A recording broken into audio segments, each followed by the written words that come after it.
kiitus issandale, ülistus.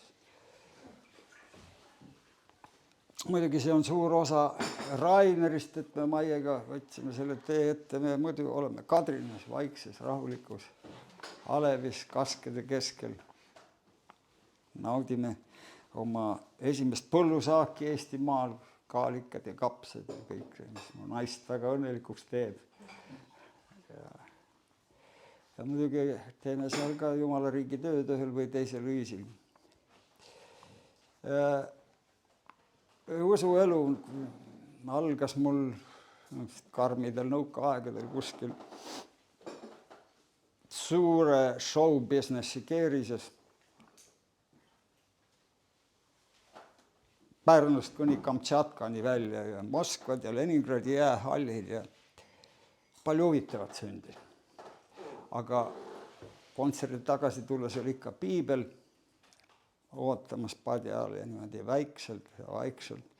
Jumal sulatas ja tagasi vaadates ei ole küll kedagi teist kiita selle iga hingetõmbe ja südamelöögi eest kui Jumalat, kes on tänasesse päeva kandnud. See elu on olnud keeruline, aga Jumal on aidanud ja õnnistanud mind armsa ebukaaslasega viimastel aastakümnetel. Millest ma rääkida tahan, on praktiliselt homse päeva teema 94 aastat tagasi Eestimaal. Mitte kaua pärast neid sündmusi on Kirjamägi Andres Eesti prohvetitest. Seesama raamat saadeti mulle Eestimaal kuskil 1991. aastal Ameerikas. Kui ma ei tahtnud Eestist kuulda, mitte midagi ma pidin panema oma maja ettesse sildi no dogs, no Estonians. Ja see raamat sai mu kätte. Ja koguduse kaaslase armsa öökese raamat, imede ime kuskil, mingi immigrant Ameerikas ja see raamat leidis üles. Ja lugesin teda ja see Jumal on tunnista, kui ma teda lugesin, siis ma 2 tundi nutsin ja röökisin. Vaatasin vahelduvalt aknast välja, kas politsei ei kuule juba või midagi. Mitte midagi ei olnud, Jumal lasi mind ennast tühjaks nutta ja rahmeldada. Ja sellest saadik on see Jumala asi mulle jäänud siia sisse. Ja tänu issandale, kes on selle kõik niimoodi armsalt külvanud mu südamesse. Ja seal selles nimekirjas oli siis ka selline mees nagu Karl Reits, kelle südames eriti nagu võttis mind põlvedele ja pisaratele. Ja siia päevani ma vaatan seda meest ja püüan olla tema vaimus ja tema sõnade ja tema kirjakohtade läbi, mida talle anti, see ainult kinnitab mu usku. Muidugi kirjutades siis neid fragmente tema ütlemistest ja kuulutamistest on kutsunud Eesti kristlaste hulgas ikkagi üles vihalaineid ja mitmeid reaktsioone, mis hirmutamine see on, kuidas nii üldse tohib, mis kristlane sa oled ja kohtumõistja ja nii edasi. Ja mõelgem nüüd, et praegusel ajal, kus Eesti on Jumala armust vaba, kui sellised reaktsioonid on, siis võib ainult kujutada, mida seda üksik mees pidi läbi olema turuplatsidel, kui ta kirikutest välja talutati ja kohvi ja mädanenud juurviljaga visati kõige selle eest, et mida ta Eestimaale siis kuulutas seda tõde, sest Jumal ei saada prohveteid inimesi hirmutama. See on tema armastav märk sellest, et rahvas peaks pöörduma ära oma loksuvate kõhtude ja haigutavast mentaliteedist Jumala poole. Me kõik väga igatseme mugavusi ja tahaks, et meie lapsed oleksid haritud ja et me oleks kindlustatud. Ka Jumal tahab meile midagi paremat. Et me oleme siin natukene rohust kõrgemad sellel planeedil, tuleme ja läheme nagu tuul, issandal on suur perspektiiv neile, kes usuvad Kristusesse, temal on igavene tulevik, mis inimese 2 kõrva vahele ei mahugi. aga püha vaim lohutab ja õpetab meid ja kinnitab meid, et päris kindlasti, mida silm ei ole näinud ja mida kõrv ei ole kuulnud ja mis inimese südamesse ei ole tõusnud, selle on Jumal valmistanud neile, kes teda armastavad. Ja Jumal tahab meid vahest karistada nagu armas isa.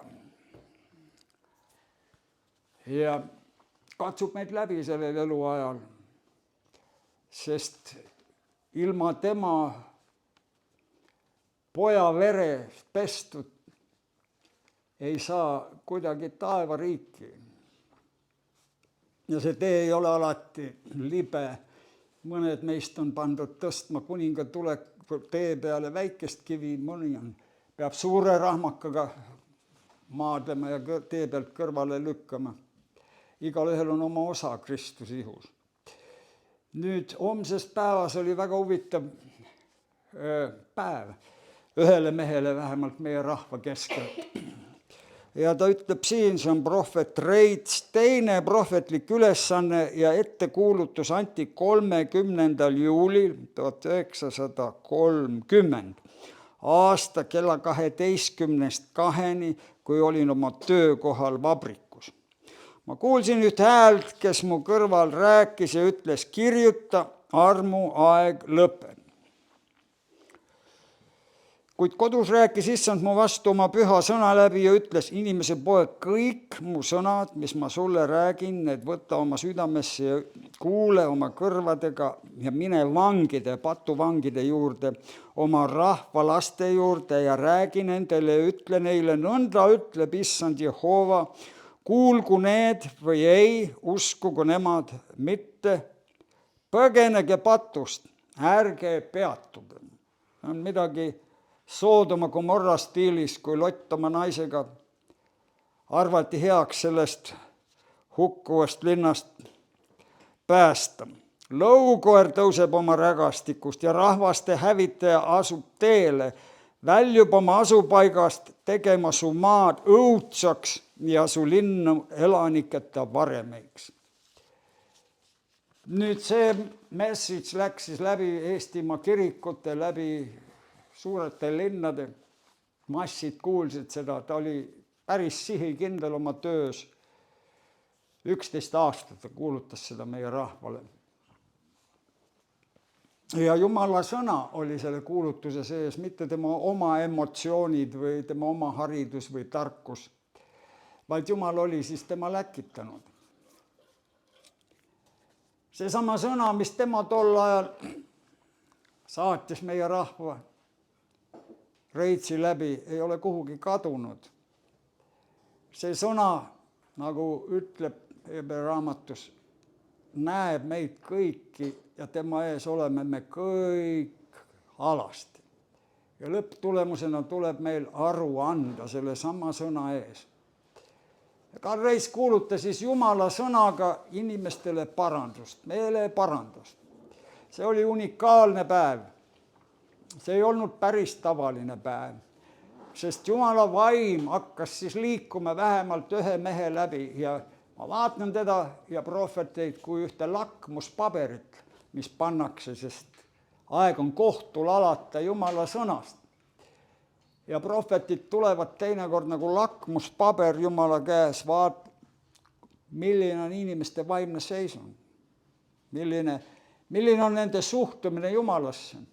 Ja kui me loeme Soodomast ja Gomorrast ja tema minevikus, nad elasid väga hästi. Tääl ei olnud midagi sellist, et oleks väga puudus olnud. Seal ei olnud seda riiklikku abisüsteemi ega midagi, inimesed elasid väga hästi. Aga selle headuse kõrval kaalus, hea elu kõrval kaalus siiski kõik muu kvaliteedid üle, ülbus, pead tõstev kõrkus, isekus ja muidugi perverssus, mis on ka meie rahva keskele valla pääsenud ja tahab ennast avaldada nendele, kes on praegu 5-6 aastased või veel sündimata, et saada reaalsuseks selle rahva keskel. Need asjad olid siis tol ajal, kui Reits kirjutas veel sündimata, kui tema kuulutas, neid asju üldse ei olnudki, Eesti rahvas ei oleks võib-olla ette kujutanudki, et kunagi saab see seaduseks.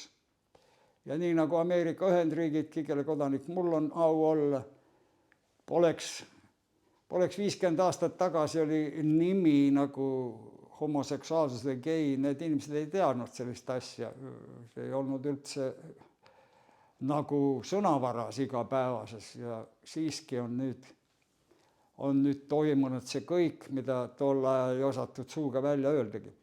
Maailm ruttab nüüd, saatanal on kiire, tema aeg tiksub. Ja mis ma ütleksin seda, et kui on võimalus ja Jumal südamesse andab, paastage ja palvetage selle väikese rahva pärast. Jumala kuningriik on väga võimas, igavene, püha vaim liigub inimeste keskel igal ajal. Teda võib kummardada, ülistada, kiita. Aga ühte asja ma rõhutaksin neile keskel veel. Et me ei pea teda kiitma ainult, eestlased on üldiselt kitsid kiitmisega, isegi omavahel nad ei kiida eriti. See ei ole kriitika, see on reaalsus, aastate jooksul kuuldud, nähtud reaalsus. Ja võib-olla polegi seda nii lihtne õppida ja ma ei võtaks seda teemat üles, kui see ei vääriks Jumala ees mingit hinda. Sest kiitus ja ülistus on midagi sellist, mis ei taha tulla võib-olla nagu umbes südamesse. Seda peab harjutama nii nagu kõike muud, nagu autosõitu ja vaikselt hakkama kiitma, ülistama. Kuni ta siis paisub lõpuks selleni, et Jumal annab meile päris kindlasti ka pühakirjast, kes seda loeb, tunnistust, mis kiitusega on kõik saavutatud, ülistusega Jeeriku müürid purustatud. Ja sellest samast Paulusest, kes mõni aeg tagasi oli veel Saulus ja kiusas kristlasi kõigest südamest taga, temal oleks küll põhjus olnud vanglas seal, Philippi vanglas pakkudesse panduna, veriseks pekstud seljaga uluda ja ahastada ja kiruda Rooma riiki ja impeeriumi. Ta tõusis üles koos oma kaaslase Siilasega ja nad võtsid kätte keset ööd, hakkasid vanglas Jumalat ülistama, kiitma teda, tänama teda. See võiks olla meile ka eeskujuks. Nendel hetkedel, kui kõik ei ole hea, sest Jumal katsub läbi, et me hakkaksime teda tõesti siirast ülistama, see kandub ka selle rahva peale. See kandub ka meie perede peale. See on eeskujuks neile, kes ei oska tänada, kes üldse ei tea midagi, milleks ma sind veel tänama, see peabki nii olema, eks ole, ma olen seda väärt. Et me kannaksime seda südames kontaktiga, taevase kontaktiga, tema paneb tähele meie suud, meie südamehoiakut, igat mõtet, igat motiivi. Psalmid ütlevad enne veel, kui me midagi mõtleme, teate juba, mida mõtleme. Enne kui me midagi ütleme, teate juba, mida me ütleme. Enne kui me pikali heidame, teate juba, et me heidame pikali. Kui me püsti tõuseme, teate juba, kuhu me läheme. Jumal on Jumal. Ja minu poolt ma pakuksin teile siis selle pärli, et kiitkem ja ülistagem Jumalat mitte ainult siis, kui kokku tuleme, vaid ka iga päeva eest, iga hinge tõmbe eest, iga võimaluse eest voodist tõusta, jalad põrandale panna, iga võimaluse eest näha seda, mis Jumal on lasknud, mis on väga ebameeldiv, nagu Paulus olid need Rooma vangla seinad ja see vastik haisev parask ja kõik need jalapakud ja veri tilkus mööda selga. Aga ta vaatas kõrgemale sellest kaduvast lihast. See ilus, armas telgike meie ümber muutub järjest kortsulisemaks ja auklikumaks ja see on ainult aja küsimus, millal me hing siit minema tuhiseb, sest issand on pannud meile sisse igavikku ja me ei saa selle eest mitte kuhugi põgeneda. Meie elu ei ole meie kätes ja mõelgu need kas või mida tahes, need, kellel kõik on olemas ja arvavad, et nemad on elu kuningad. Päris tõesti, Jumal on pannud meie sisse igavikku ja see fakti eest ei saa me kuhugi põgeneda. See väikene planeet siin on nagu väike jaotusjaam, kuhu me tahame minna, mida me valime oma igavikuks. Ja selleks ongi üks tänu andmine ja kiituse andmine, kui nad vaatavad, mille eest sa tänad, sul läheb ju kõik ainult halvasti. See tähendab seda, et meie käime Jumala teed mööda, tema sõna järele. Teda me ülistame, austame ka nendes olukordades, kus ülejäänud murduvad kõik ja pea käte vahel tormavad seda ja teist süüdistama, aga me teame, et kõik tuleb kasuks sellele, kes usub. Ja et kallid vennad ja õed, suur tänu, et võtsite aega kuulata mind. Kinnitage ennast tänuga Jumala poole iga päev, ülistusega, sest temalt on tulnud see armas rahuaeg, vabaduse aeg, mis meil on, mille pärast paljud on palvetanud enne, kui see aeg tuli. Paljud parandasid Siberis meelt.